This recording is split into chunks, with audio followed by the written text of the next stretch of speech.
Hi, everyone. Welcome to episode 118. I thought that if after I did those two episodes on the Catechism and going through it line by line, that I needed to get Father McCarthy back on the podcast to tell you a story.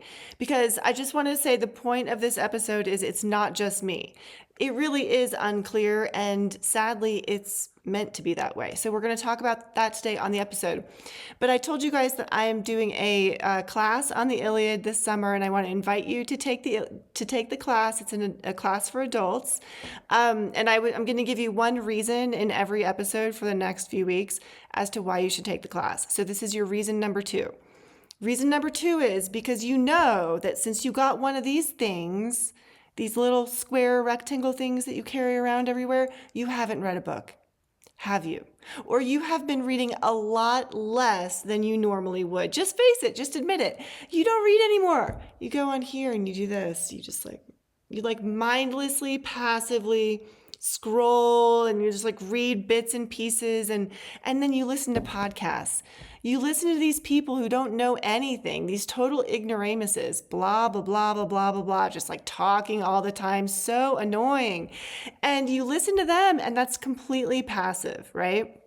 So how long has it really been since you picked up a really good book that actually demanded something of you mentally? So that's another reason. That's reason number two, because you haven't read a book in a long time, or even if you have, you are reading a lot less than you used to because of podcasts, stupid podcasts. Oh, sorry. Well, you should listen to this one, but all the rest of them are really stupid. No, but you haven't read as much as you used to. I guarantee it. And you know what? When you pick up a book, it feels really good. These bright lights, this constant distraction, moving from one thing to it's so nice to pick up a book and sit there with a sustained line of thought and a story that you can follow. It is a little bit difficult to read the Iliad, but I will give you my custom study guide that I wrote myself after teaching the book for 10 years. It's the same study guide I give to my high schoolers, but you don't have to worry that you'll be treated like a baby because I treat my high schoolers like college kids.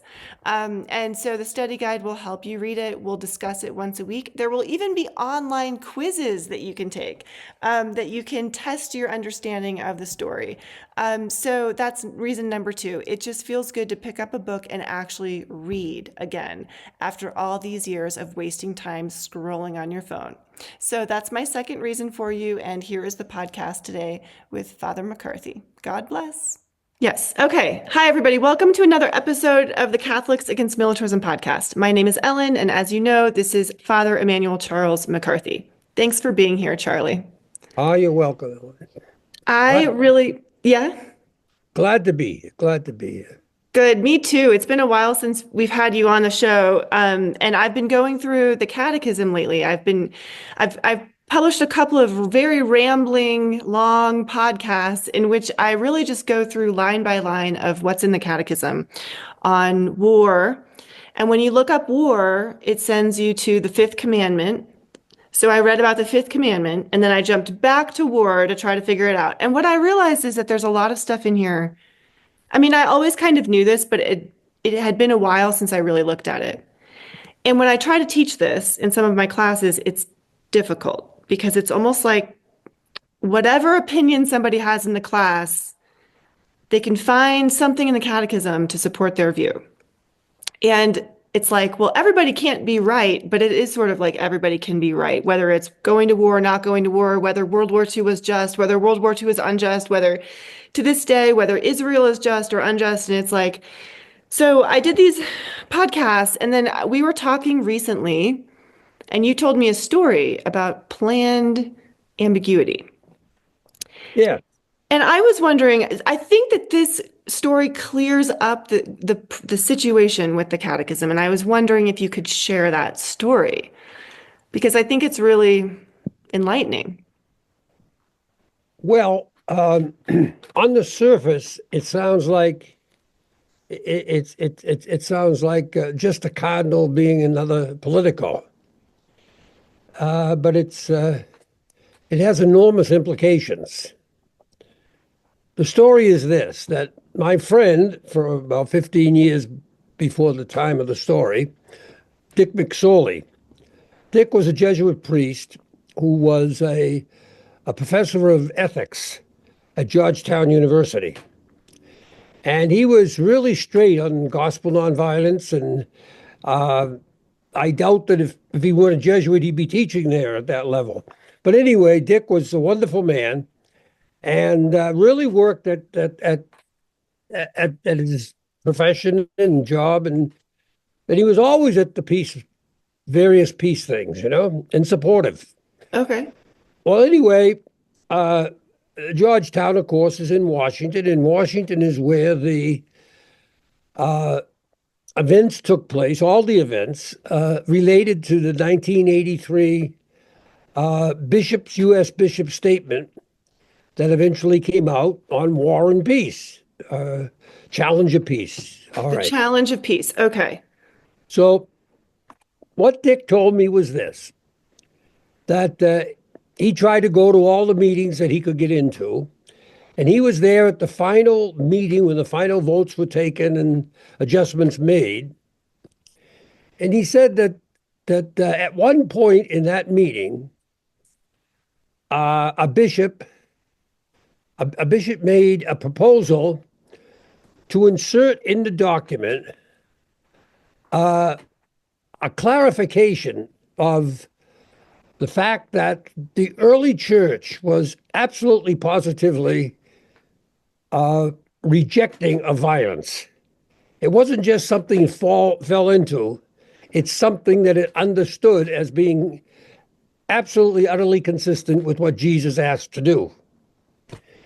And so this would have included not just the first 3 centuries, but it would have included the oral tradition before the Gospels themselves. Right. Okay. So that's what he was talking about. And he might have said it was Tom Gumbleton, but I'm not sure. I was thinking about that this afternoon. I don't want to say that, but I think he said that. Okay. Well, anyway, after the bishop made the proposal to the whole group to add this addenda at a certain point in order to have absolute clarity on the beginnings of the church in 300 years, that's a long time. Cardinal Bernardine, who was the chairman of the committee that wrote the encyclical, Cardinal Bernardine stood up and said to the entire group of bishops. Oh, wait, Charlie, before you go on, was it an encyclical or something else? No, it was a United States Catholic Conference pastoral document to the whole Church of the United States. Okay, pastoral document. Okay. That's right. So it's not from the Pope. It's not from the Vatican. This was for Catholics in the United States. Okay. And so after the proposal was made for clarifying, so there'd be no doubt whatsoever what the early church was, Cardinal Bernardine got up, and he was chairman of the committee that was writing the encyclical for 3 years. And he got up and he said to the group of bishops, and this is exactly what Dick told me. He got up and he said to the gathering of bishops that I would appreciate it if you did not vote for this proposal because it will undermine the planned ambiguity of this document. Okay. Okay. So Undermine the planned ambiguity of this document, meaning what they're sending out to the people of the United States as they're teaching on war and peace and so forth. Okay, so here's my question for you. This is just like, because this is what I've been trying to say about the Catechism is it's ambiguous. It can be interpreted either way. It could be interpreted in completely different ways, and both people could be right based on their support. But what you're telling me is it's planned. So why write a document like this if there's going to be, it's purposefully ambiguous? I mean, what's the point? I mean, do you know what I mean? And I guess we should be clear, ambiguous means planned ambiguity in terms of how you can use violence. Was that accurate, do you think? How one can The proposal by the bishop was clarity on the nonviolence of the church from the beginning through approximately 300 years. So Now they that they did not want clarity on that. they did not, he thought there was enough clarity on it in the encyclical as it was written at that time, Okay. and he did not want to go beyond what was there. So Hmm. that's what happened. Yeah. Okay. Okay. So why do you think that is this just like was it two different factions in the church? Like there were the just warists and then there were the gospel nonviolence people and they just couldn't agree. So they were like, we'll just keep it ambiguous. Uh, yes, there's two different factions, but there was no balance. In other words, the Catholic bishops are almost universally selected and are and have been for ages upon ages just worst. Right. And people like Tom Gumbleton, uh, quite different.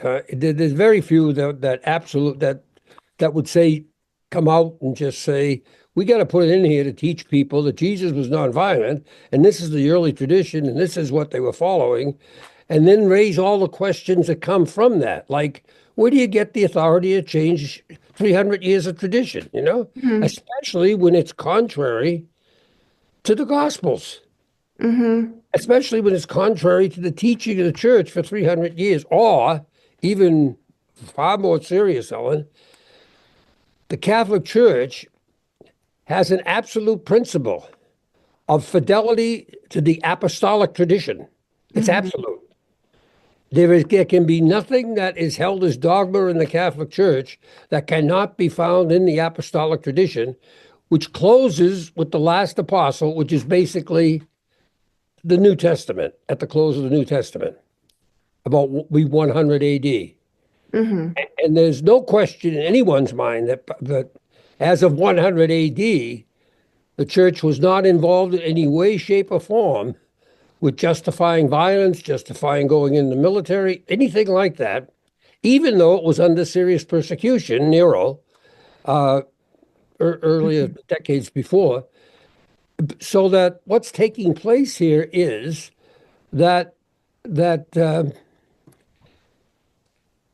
Cardinal Bernardine is saying, let's be ambiguous about what fidelity to the apostolic tradition means. Okay. He's creating uncertainty about that. And that is a very, very serious problem. That's not a problem of ideology or philosophy or theology. It's a church is mandated to teach consistent with the apostolic tradition. That's its rule. That's not something that's made up from the outside by theologians or something. I mean, So this is an enormous thing to say to not want to have clarity on the apostolic tradition. And that's what he said, though. That's what he said. And why he would do that, is I think at one level, it's a raw political, hardcore power politics issue, whereby once the church becomes absolutely committed to gospel nonviolence. Once that is there as the church's only and ultimate standard for people to live by, they can't go to war. And if they can't go to war, that means in the largest military economy that ever existed, you've just lost about 65 million people. And so they didn't want that to happen because that would endanger all kinds of things in terms of church-state relationships in the United States. right. And so that's one reason. And I think that's a major reason too, huh? Because the planned ambiguity means that ambiguity is one thing. Just to be clear, Ellen, this is planned ambiguity. Planned is the key word. Mhm. In the human situation, as you and I and everyone else out there lives it, there is no such thing as metaphysical certainty. A human being cannot have certainty from the eyes of God. A human being can only have what the Catholic Church calls moral certainty. And that means, from the human perspective, this is true. This is true. That does not mean that it is necessarily true. It means that the person in conscience can see and only see that this is the truth. And that's what's required of any Catholic. And that's what the primacy of conscience is all about. It's not about allowing everyone to do anything they want. It's that you've got a standard there, fidelity to the apostolic tradition, which Right. is the ultimate reveal of Jesus. And then you're in a position of saying it means this or it means that. It requires doing this or requires doing that. So that what is taking place is here that we have right now, and for the last 1700 years, we have the situation where human beings are saying that at a minimum, they're saying that there's moral ambiguity in the apostolic tradition about what Jesus taught about love of enemies and violence.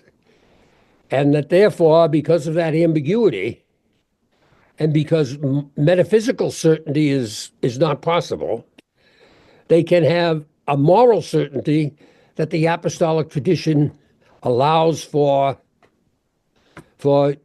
going to war. And that's leave that open, and you just open it a little, and you'll run an atomic war through it, as is the case, huh? So that what we have is that when we say that there is planned ambiguity in terms of interpreting the apostolic tradition, the beginnings, the original Christianity. And by the way, let me just put something in here as a parenthesis that I just came back to mind.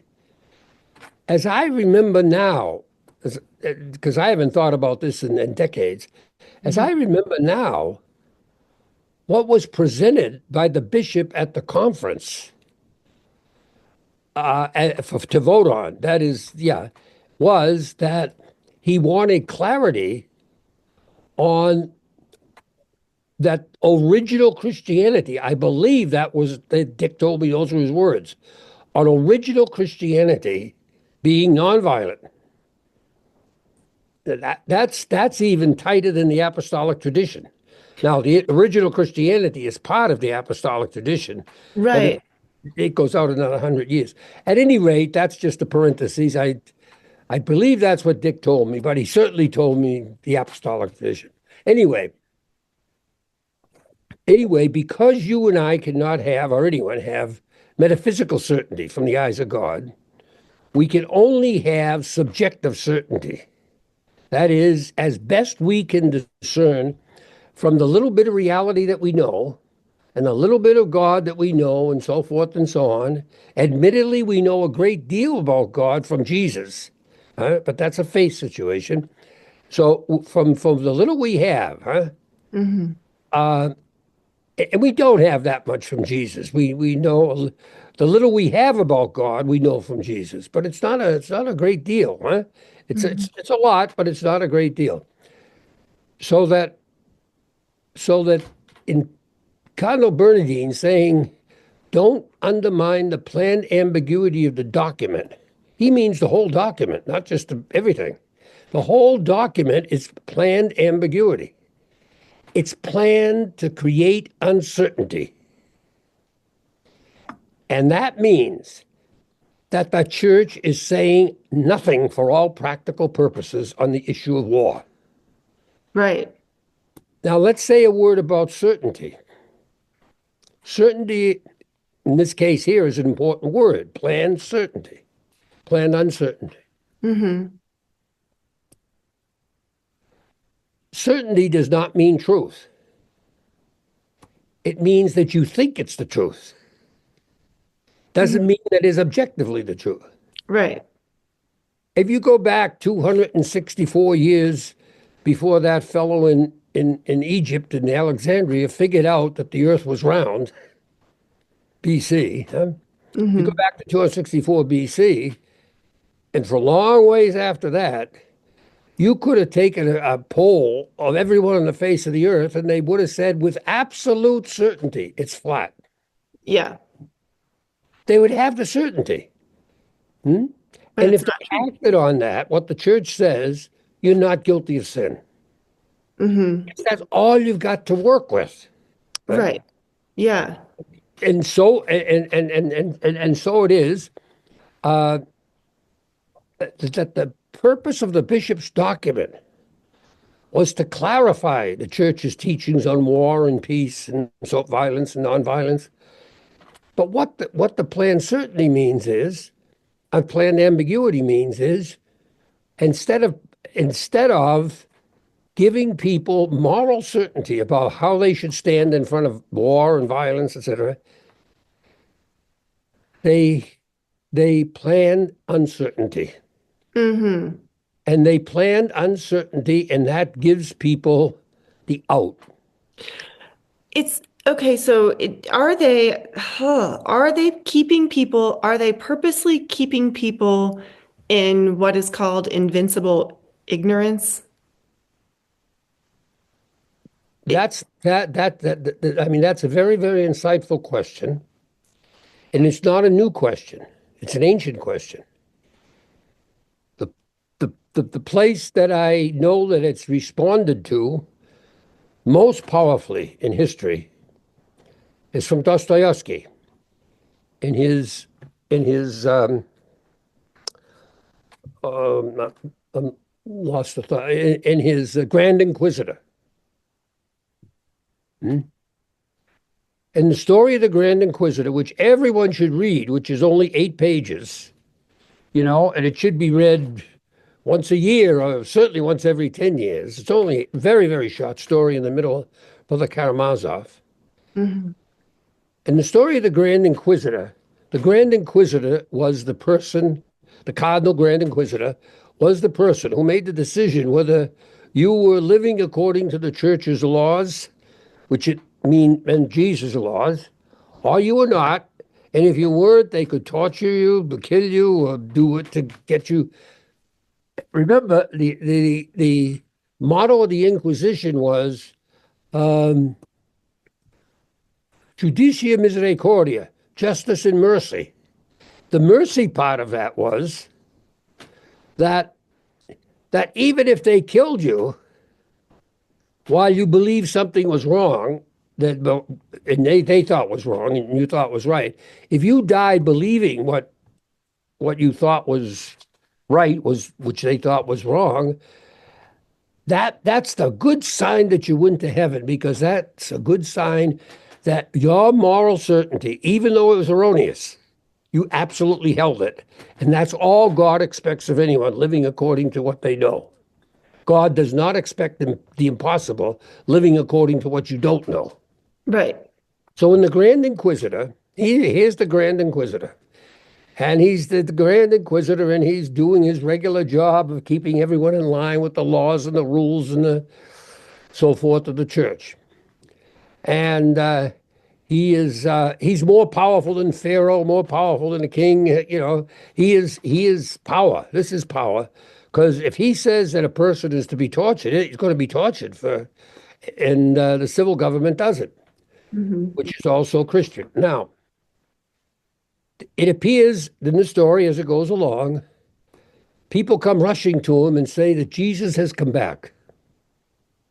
Jesus has come back. And how do they know? He wants to know, how do you know? What is he saying? He says nothing. He just stands there and they know it. They know it. Just this is Christ God right here.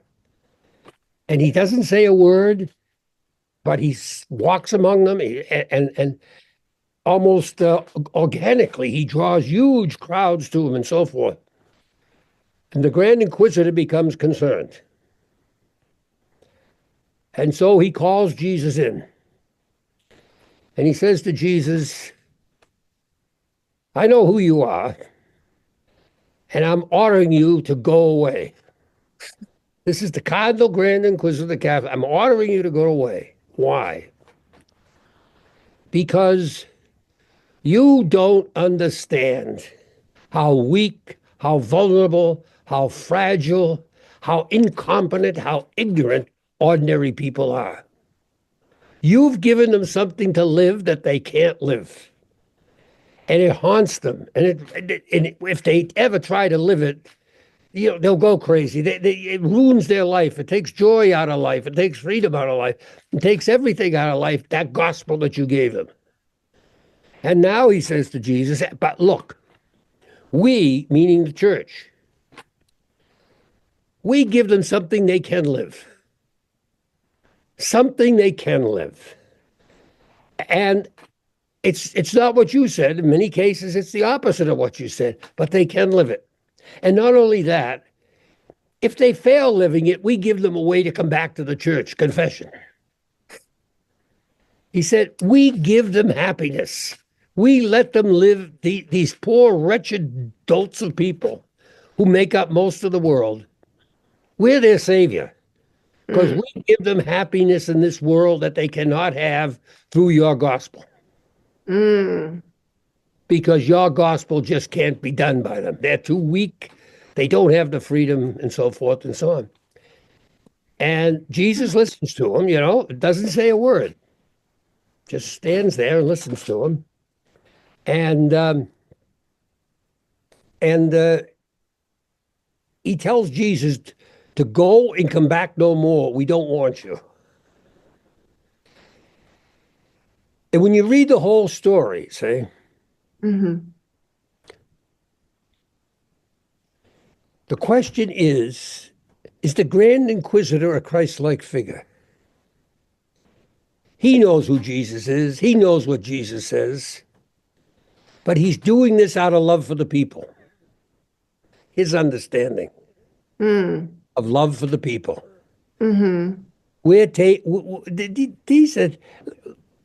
These are ordinary people. Stop it, Jesus. I know. Go away.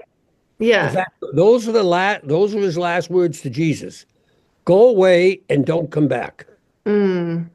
So is he a suffering servant or the suffering servant in the sense that he knows the truth, he knows what he should be living, he knows that Jesus is the Messiah, the Christ, God incarnate, but his love for the people allows him, it compels him to accept the punishments that are going to follow for betraying Jesus when he knows it's the truth, so that the people can live at least a little bit of life, a little bit of happiness, a little bit of pleasure, have their drinks, have their sex, have their and just watch their football games and yeah, I don't know what, just let us live. Let us live that few years we have, We're going to have enough pain anyway.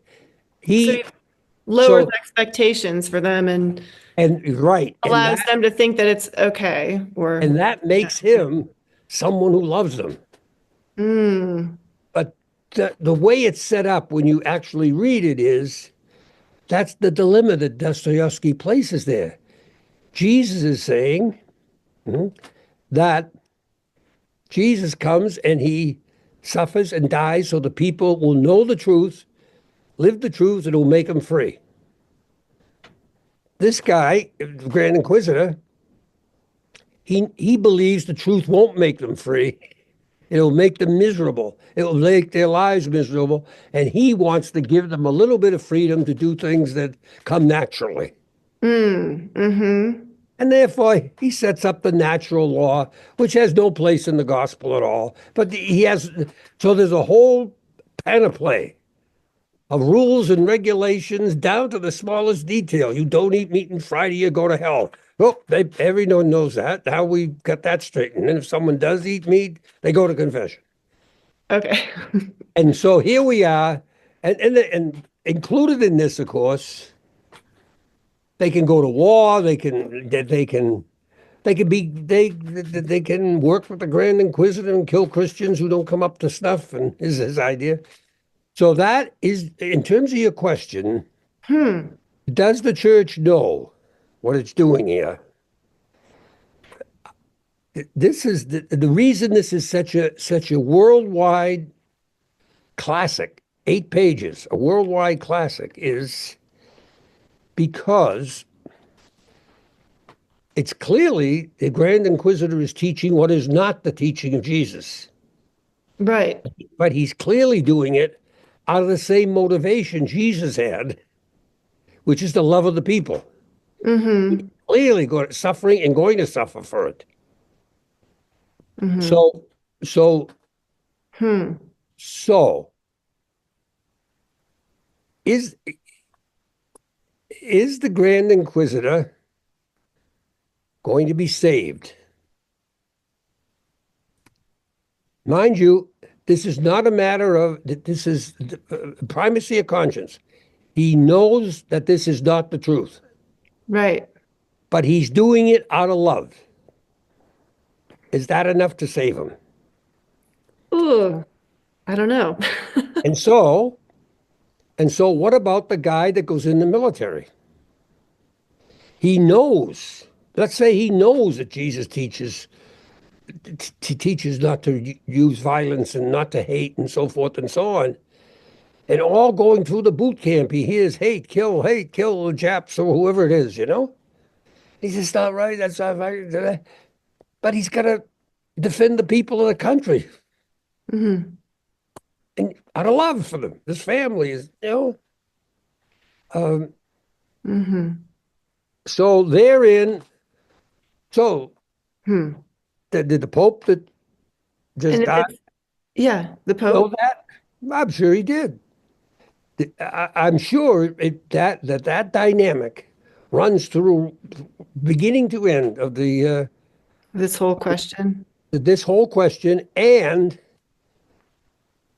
the Episcopal world of the Catholic Church. Now, whether they articulate it or not to anyone but their confessors, or whether they can articulate it or not with each other, I would doubt that. I would doubt that they articulate it. Mm-hmm. They certainly have to feel it because Jesus' teachings in the apostolic tradition, the Gospels, are so blatantly clear. And it's in a weird way, it's clear in the Catechism too, because as I was going through it line by line and looking at all the footnotes, all the stuff in there about what you can do, what I call it's called avoiding war, but really the section should be called justifying war because it gives you all the outline of how to justify it and how to justify violence. But in all of that stuff, it's always referencing Thomas Aquinas or St. Augustine. And something I kept meaning to look up and I didn't. It's GS. I don't know if that means Gaudium et Spes, or I don't know if that means encyclical, but it's never referencing. And then anytime it talks about sort of the nonviolent side of things, it's always referencing the Gospels. And so they don't even try to like tie in all the other stuff with the Gospels. It's always like self-referencing something else in some other tradition. And So that's it's the almost way. like they are kind of admitting it in Yep, the sense that they don't dare to tie any of that stuff directly to that's right. the Gospels. So if you look close enough, it's like they are clear, but nobody's ever reading the footnotes, and I don't And know. that, Ellen, is the way it is in the 1983 U.S. Catholic Bishops' Pastoral. Okay. Exactly the same way. Every reference to nonviolence, love of enemies, doing good to those who hate you, every one of them has a New Testament footnote. After, when they start with the just war, they start with Augustine. They don't even try to set anything up out of the New Testament. So all those proof text passages, you know, the cleansing of the, they know they don't fit there. They've been Yeah. told They've been told by their own Pontifical Biblical Commission they don't have anything to do with justifying violence, you know? Yeah, So and they don't even tie it back to the Old Testament either. they don't even try it because Yeah. there is no just war in the Old Testament. There's Hmm. the God, there is the God who orders war. The wars in the Old Testament are holy wars. They are wars that God wants people to do. But what they do say in the epistle, the 19, not epistle, I'm saying it wrong, in their 1983 document, the challenge of peace, is they do say this in terms of the Old Testament. Now, it's oblique, but if you just look at the words, it's powerful and it's sitting right there. These are the exact words. I know them. The God of the New Testament is not a God who leads his people in historical victories over historical enemies. There goes Joshua in the Battle of Jericho and everything thereafter. Right. That is not God functioning there. So at least they cleared that up. At least they Who cleared reads it the though? Old Testament thing. Yeah, it's not. But no one. I'll tell you, you know, or you did it yourself. You know, that no one reads that. No one applies it. No one Right. understands that you've got 300 bishops in the United States saying that the God of the New Testament is not a God that leads his people in historical victories over people, over enemies. Who reads that? Who references it? Because how many times have I heard over the almost 60 years of doing this of, well, in the Old Testament, you got, Yeah. this, that, and the other And then thing. the whole Lepanto thing, which we've talked about recently, people The in, whole thing with Lepanto and all the other Christian killings and the Crusades and yeah, Christians have killed, well, basically since the fourth century, they've been killing people and justifying it and saying it's somehow consistent with the foundation document and the apostolic tradition. And no, no, no, no. It's right there. The God of the New Testament does not lead his people in historical victories over historical enemies. But how clear can you get? But it's interpreted, once again, it's interpreted by the bishops, if not explicitly, at least implicitly, by allowing their congregations to go to war in some way that says, but if if the enemy attacks your nation, well, maybe you can go, if these criteria are met. yeah, Now, I wrote a whole book, as you know, called Christian Just War Theory: The Logic of Deceit, which is awesome. which says, or lays out there is no way in heaven or hell that those criteria for the just war can be met. Right. And if you and they've been so be Yeah. that as it may, of course, of course, where we're at now is a more fundamental question in all of this is this. We're not talking about a political ideology that's going to rule a nation or the world. We're talking about the eternal salvation of your soul, my soul, everyone's soul. We're talking about God's plan for the eternal salvation of humanity, individually and collectively. John L. McKenzie, the biblical scholar, writes on this topic here. He says in one of his writings, he says, if the moral theology taught by the bishops today, which is the moral theology that I learned in the seminary, if that were taught in the first 3 centuries, we wouldn't need a single martyr. A single what? There wouldn't be a single martyr Oh. because there's a way out. The loophole. Yeah. Loopholes. Yeah. So why have your family die? Why do you die? Why not just say, well, if it's under coercion, then I don't have to do that. That takes the sin out of it for me because it's not free. We go on and on as to what can be. There's like loopholes within loopholes when you say. It's nonstop. It's Yeah. nonstop. And you just think about it. All the Catholics that are out there, not in the military, but and remind you, this is the largest military economy in the history of the world that we live in, right here in the United States. All the Catholics that are out there on assembly lines, in one way or another, whether it's drawing, architect, and what they're doing, their sole purpose for 8 hours a day, for which they get paid pretty well, is to make stuff, to smash people, kill people, brutalize people, tear people apart. That's Yeah. their life. And they go to church on Sunday. Ain't nothing about that. Yeah. We have Yet, less than a yet minute if left. Sorry, we have less okay, than a minute left because I'm using the free version. okay, Do you want to pick it up in 10 minutes? we can pick it up in 10 minutes, Ellen, if you wish. And I'd like to go for another 15 minutes or so because I want to talk about this issue of like working in these factories and stuff.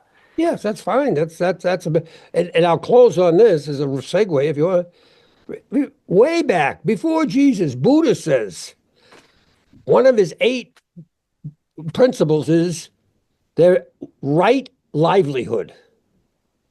If your livelihood is off, everything else is going to be off. Like the way you make money. That's what he meant. The way you get the roof over your head and Mm. just hit record. Okay, so we've got another 40 minutes on the clock here.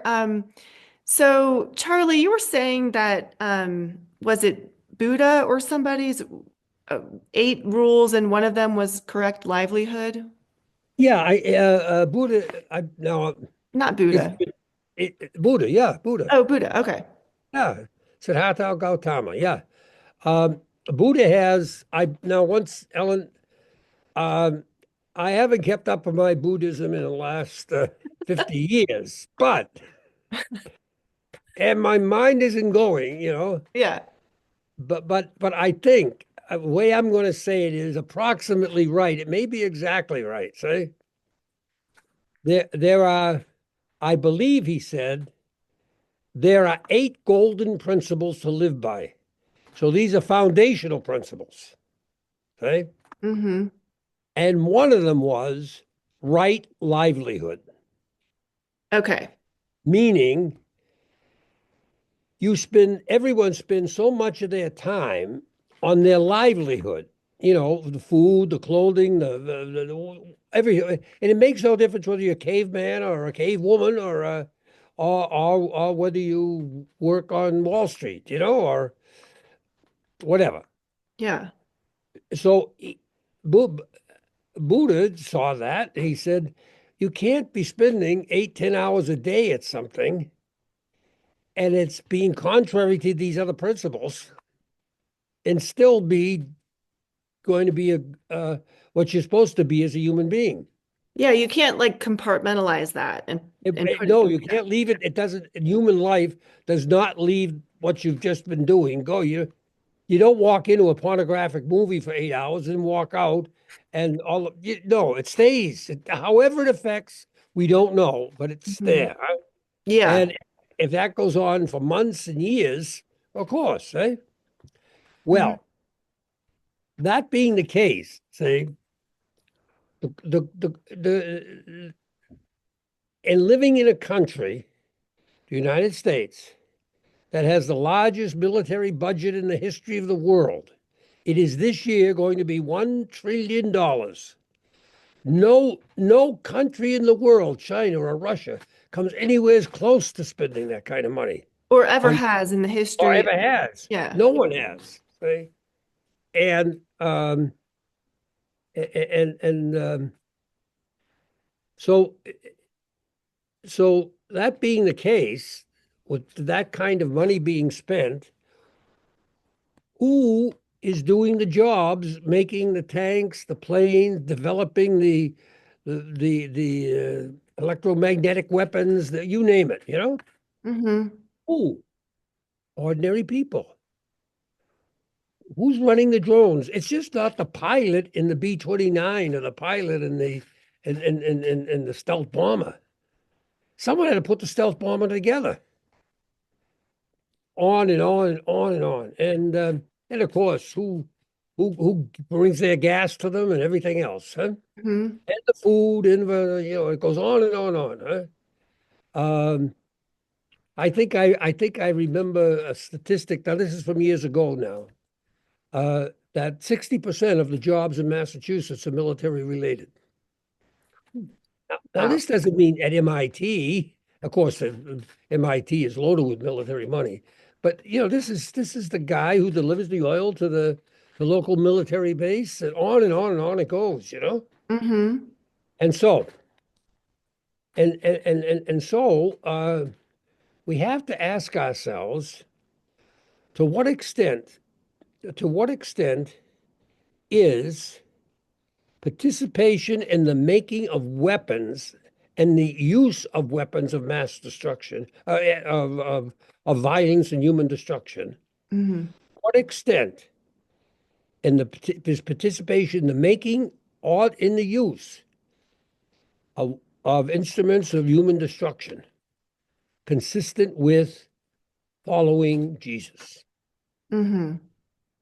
Can you, as a Catholic,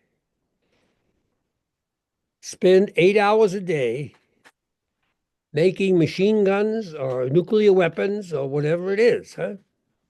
Mm-hmm. And still say that you are following Jesus? And what did the bishop say about that? Because that's a big, big, big problem. Yeah, is Now, that in the Challenge of Peace document? Anything yes, about that? not that, but this is in there. Challenge of Peace document quotes, I think almost exactly, Vatican II. And Vatican II says the arms race is a virulent plague on humanity. And I believe it quotes it exactly. A virulent plague on humanity that has to be ended. And I think the Challenge of Peace adds to that the words, because it kills the poor even if the weapons are never used.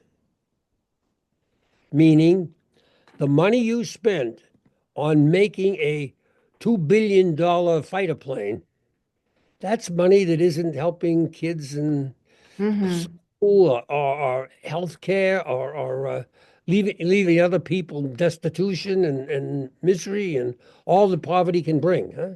Mm-hmm.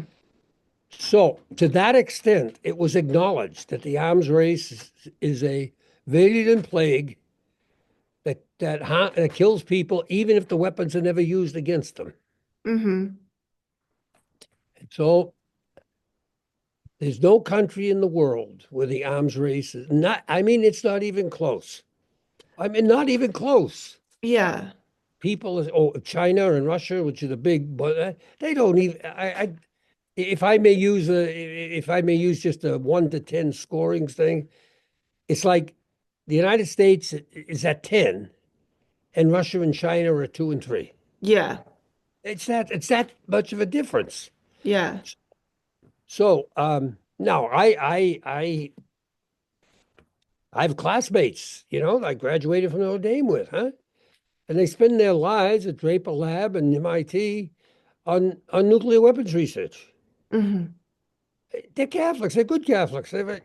Something is wrong. Mm-hmm. Something is wrong. And of course, once again, what are you going to do? Take jobs away from people? I Mm-hmm. remember a documentary of Chariots of War, or so I forget what it was. Chariots of Fire. I don't know. One of them. It was put out by Marino, and it was a woman in Lawrence, Kansas. Now, Lawrence, Kansas is it has a lot of nuclear weapon silos in it. And she had a job doing something in relationship to one of the silos. Not a big deal, not pressing the buttons or Sure. anything. A very, very simple job, simple woman, And the narrator asked her, wouldn't, why are you doing this? Why? And she says, it's the only job here. And then she said, honestly, I would prefer making and selling chocolates than doing this. The simple human being, yes. But it was the only job there. And that is what a militaristic perpetual war economy does. Mm-hmm. It sucks everyone into it. And therefore, everyone has to justify what they're doing. Mm-hmm. And therefore, the church, that is the institutional church, like the Grand Inquisitor, has to say, well, we'll we will not condemn this. We'll say it's all right. We'll say it's according to the gospel to go out there every day and spend 8 hours of your life making instruments to destroy people and still be following Jesus. Yeah, I that's one thing I came across when I was doing my little review of the catechism, but a lot of the stuff they use a lot of s- strange switching terminology. Like they'll talk about moral, immoral, legitimate, illegitimate. Um, offenses against charity, sinful. Like they use all these different terminology to talk about whether things are permitted or not permitted, or lawful or not lawful, legitimate, illegitimate. It's like, what are you talking about? It's like all these different terminology. But so I was waiting for the part when it came to the commentary on this weaponry in the arms race. And I noticed that they didn't use any of that terminology. On the one hand, they say, and I'll read it, it'll take me just a second to read it, but Hmm? on the one hand, they say, it's not as good. It's not good in the way that people say it is good, and it's bad in ways that people don't always realize, and leave it at that. They don't clearly, I mean, they won't come out and say, you can't do this as a Catholic, but they say these things that are almost like pointless to say when all these other things they're weighing in on whether it's lawful or legitimate or whatever.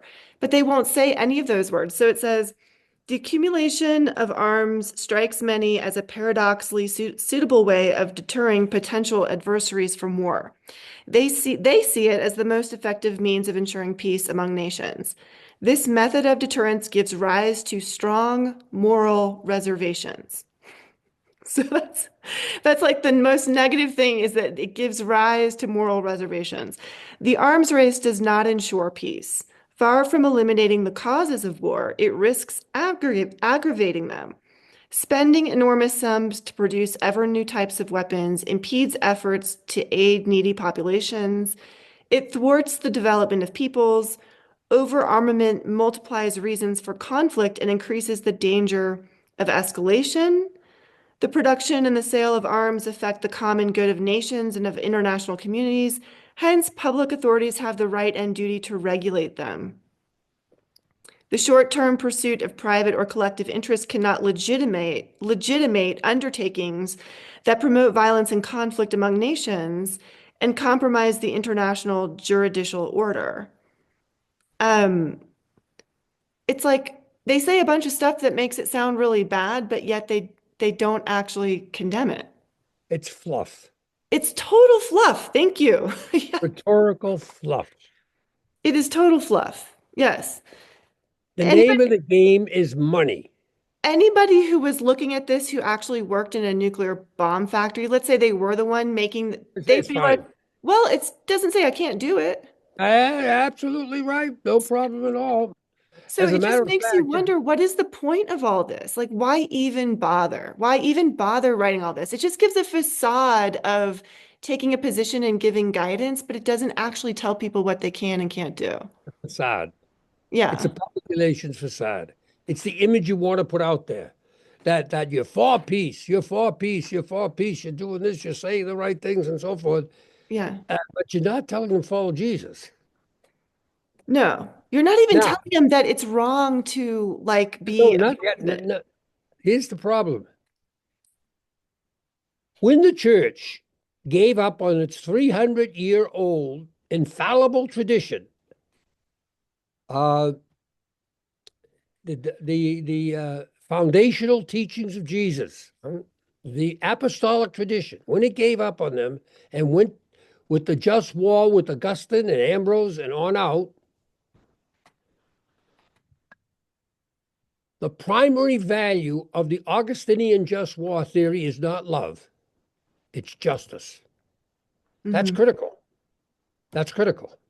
The Hmm. primary value against which everything is being met of just war theory in Catholic Church is justice, not love.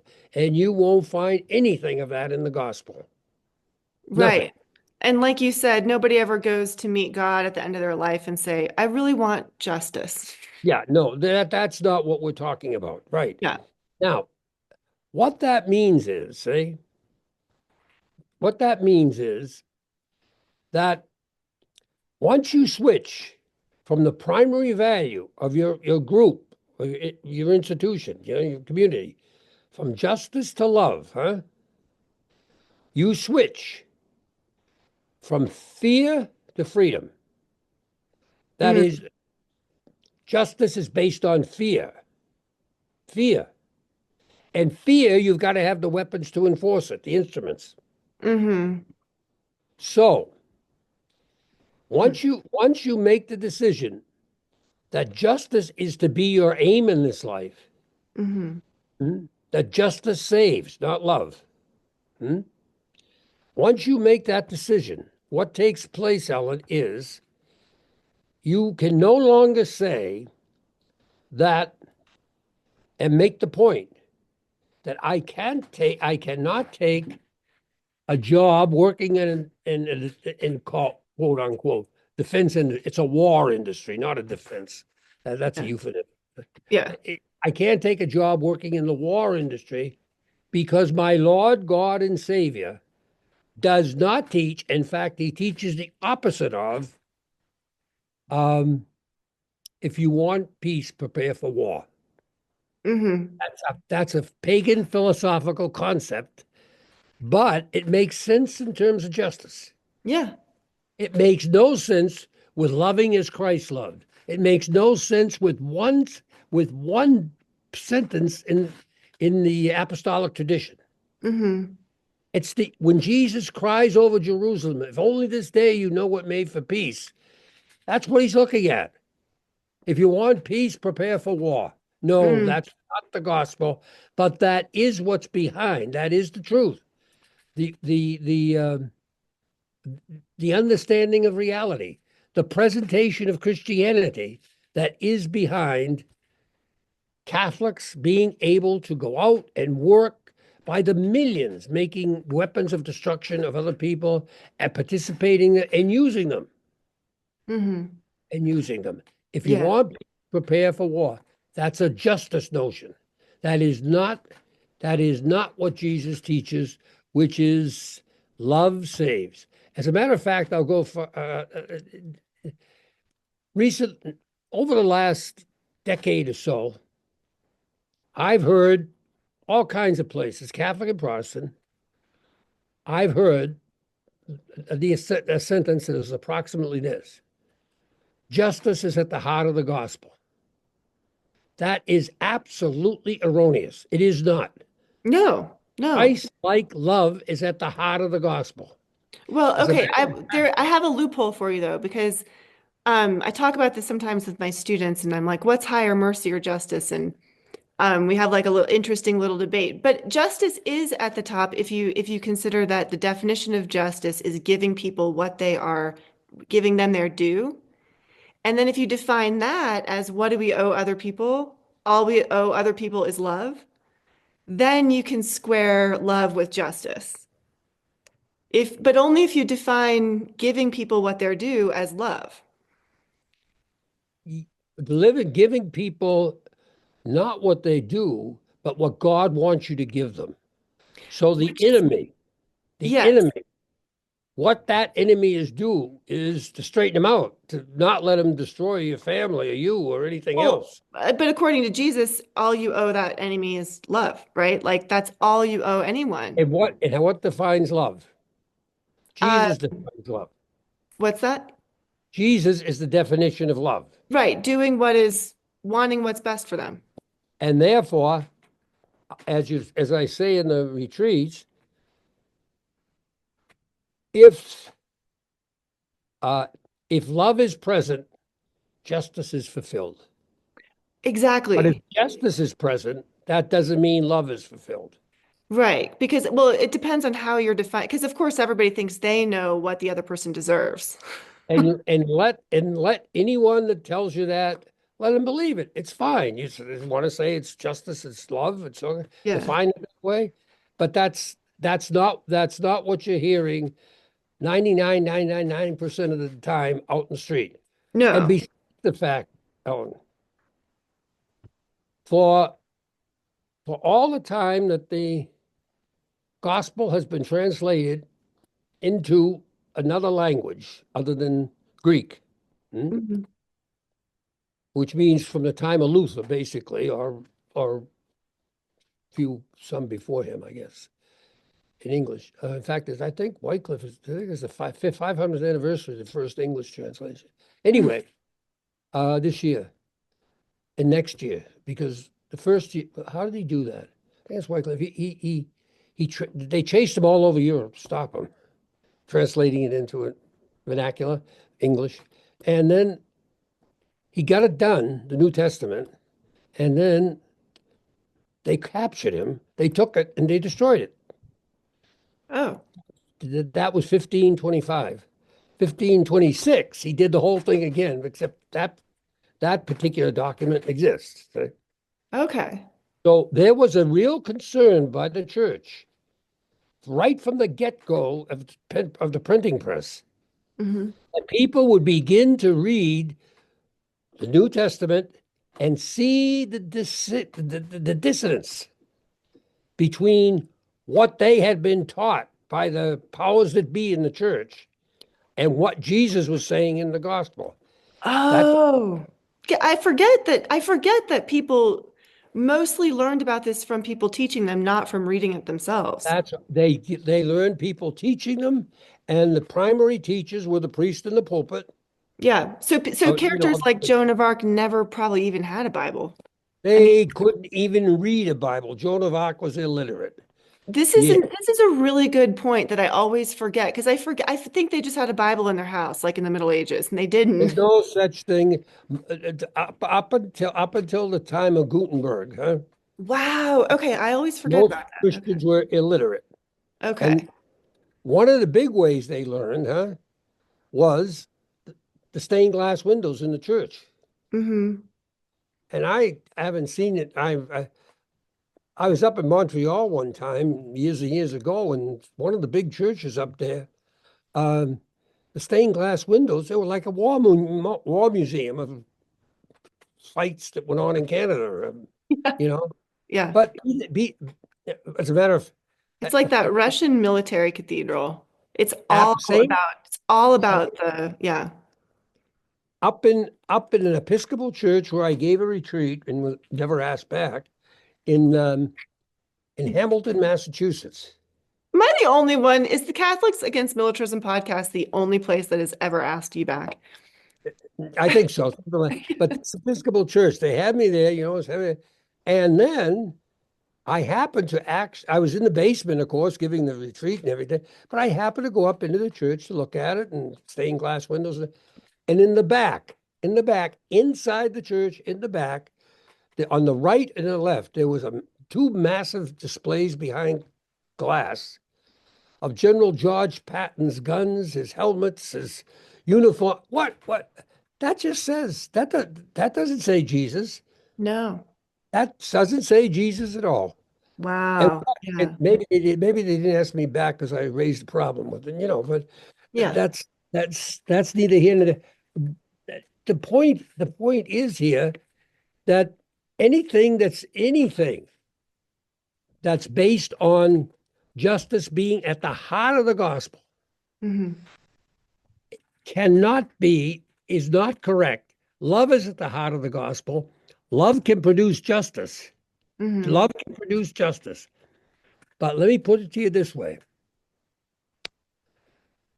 Uh, Oh, wait, you were going to say justice, something about, justice, justice, yeah. justice, justice under law is compatible with hatred because it's enforced with fear. Hmm. And love is freedom. And that's what the Grand Inquisitor was complaining about to Jesus. You've given them freedom. And Oh, freedom is the problem. In Dostoevsky, freedom is a big problem. The real concern. But by golly, in the New Testament, in the New Testament, in Greek, the word is not justice, it's righteousness. mm. since the first translation in English up until this century. Now, I've got the figures on it here someplace. I could send them to you. The use of righteousness, where we now use justice, 90% of the time, the word was translated into English as righteousness. Oh, you It's mean it was only in the translated last in? 100 years they've begun to translate the Greek word as justice. Wow. But that's fine if you know what the word righteousness means, huh? Which means Mhm. just conformity with the will of God. But but justice is not read that way by the person in the pew. It's No. not read that way by the priest. It's not. It's the New York Times. It's I don't know what it is. Hmm. Be that so. That's It's an eye but for an no, eye, usually. yeah, So, no. It's well, it's the same, right? so Yeah. you were saying that when people Tit for started tat. reading it, Tit for tat. okay, yeah, and you were saying that when people they were worried for a time that when people started actually being able to read the Bible, they were going to notice the Oh contradiction. my gosh, yes. And that's just not Catholic. When Gutenberg and it became clear, there were laws passed all over Europe prohibiting people from printing it, from reading it. Really? Serious laws, And yes. that's why, Yes, because in they were England. worried? They were worried because remember what at least I was taught growing up. You are not to interpret the Bible yourself Mm, in the Catholic Church. right. It was to be interpreted by the church, and you were to follow that. Okay. Private interpretation was, now this is all wrong, but this is what I was taught universally, and my mother and father and everyone else up until the I Second just heard Vatican. this on a Catholic podcast literally last night. So a very popular podcaster was saying, this is why we don't interpret the Bible by ourselves, which Ah, there you go, and it's still out there, and that's not so. Of course, you interpret it with the church, and so forth. And there's very little in the Bible that the church has actually interpreted. Very, very little. really, Almost nothing. how can that Almost nothing. how can that be true? Like, We're talking about formally interpreted, saying oh, this fact formally. means this. Okay. 99.99%. Nope. But that's the problem. It was seen right at the beginning. Hmm. Once you put that Gutenberg thing out, that once you have Bibles all over the place, people are going to say, "Well, this doesn't match that, and this doesn't." That's What are what you I'm doing. to That's what say I'm that? doing in my podcast. I'm like, wait That's a minute. right. But if you That's look in the footnotes, it's like they're not even trying to interpret the New Testament in this way. It's like they're just not saying, even trying. They could care less about interpreting the New Testament according to Jesus' teachings that love as he has loved is the primary principle of salvation. And right. that's what it's just not being done.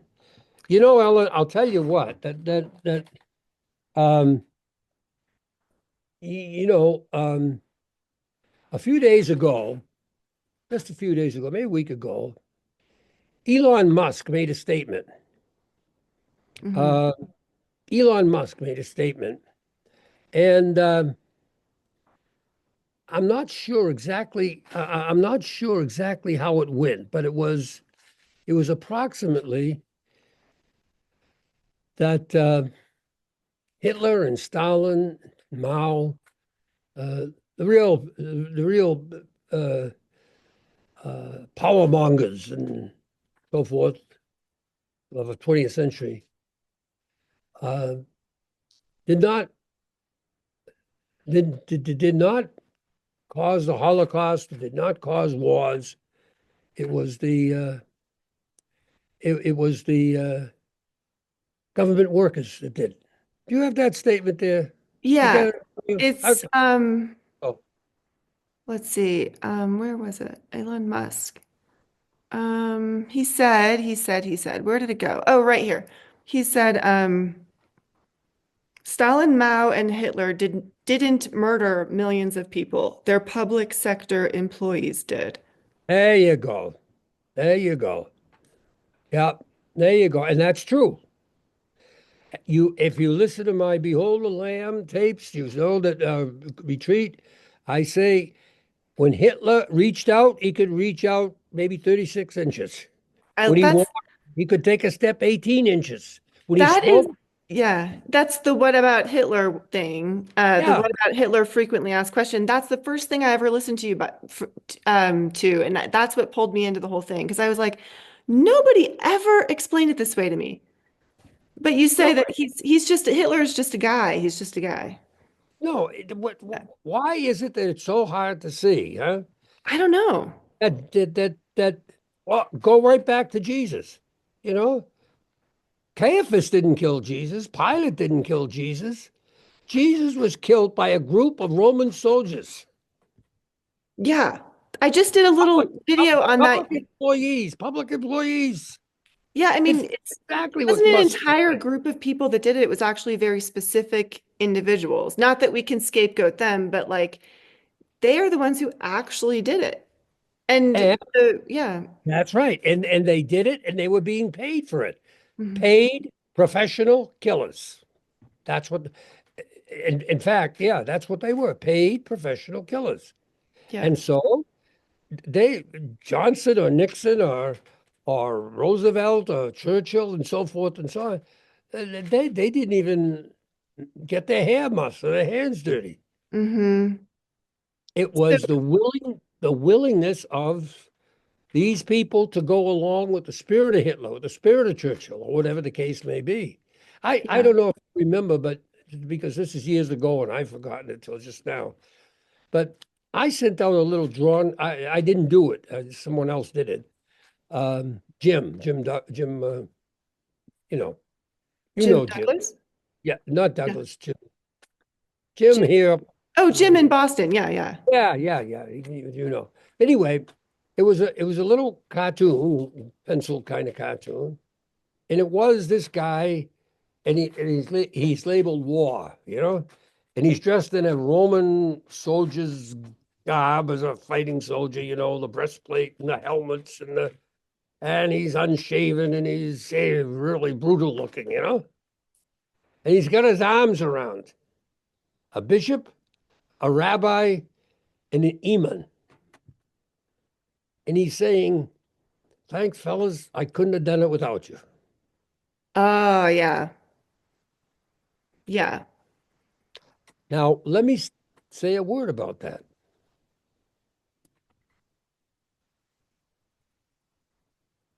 As you know, and you've probably taught it in your class, but the issue is that a psychologist by the name of Marshall in the Second World War actually went to the front lines and actually found out before the people who were shooting in the war, the Allies were shooting in the war, before they got back together, if they shot at anybody. Mm. E.g., all right. And very few of them had.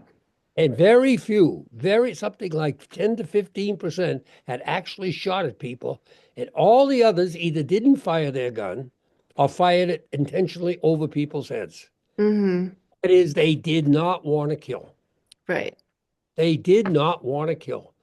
And when he did the testing for the British, when he did the Japanese, the same thing came out true.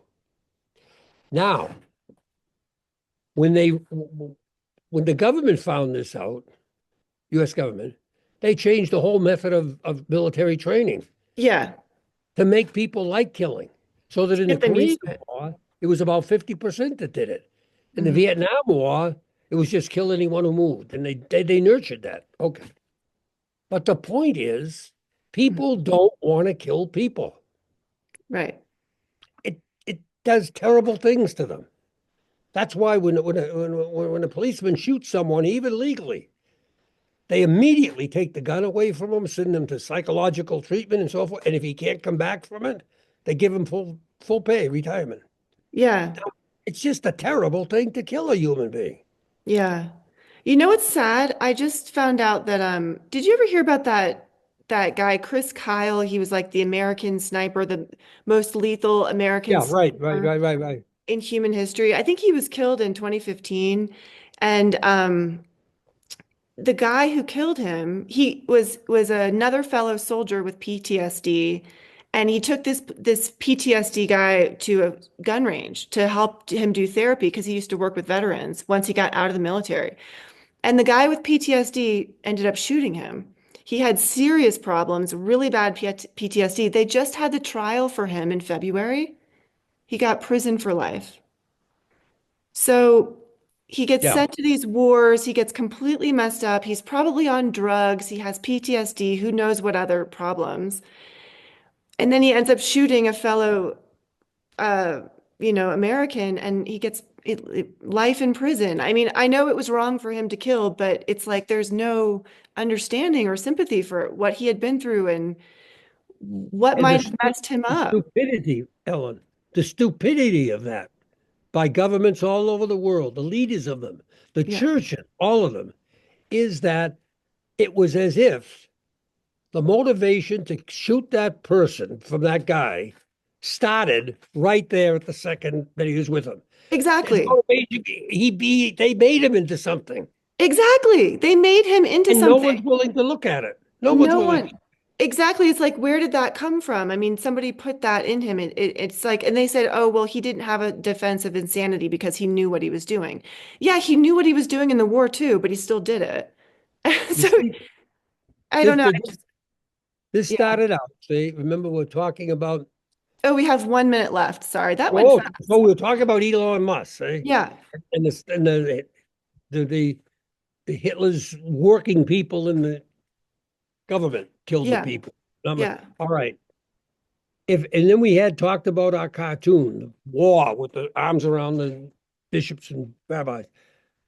You see, if someone has a why, he can do almost anything. And when the churches and the religions give the person the why to kill another person, they become accomplices in murder. Mm-hmm. Because because without that why, they wouldn't. And their why is what? This is God's will. Can you imagine anything more severe in terms of a better than a why than this is God's will? And Yeah. no wonder war puts his arms around these people and says, "Thanks, guys." Yeah. Well, thank you for being here, Charlie. Ah, you're welcome, Thanks for Ellen. telling us about the planned ambiguity. So if we're confused about the catechism, we just know it was planned.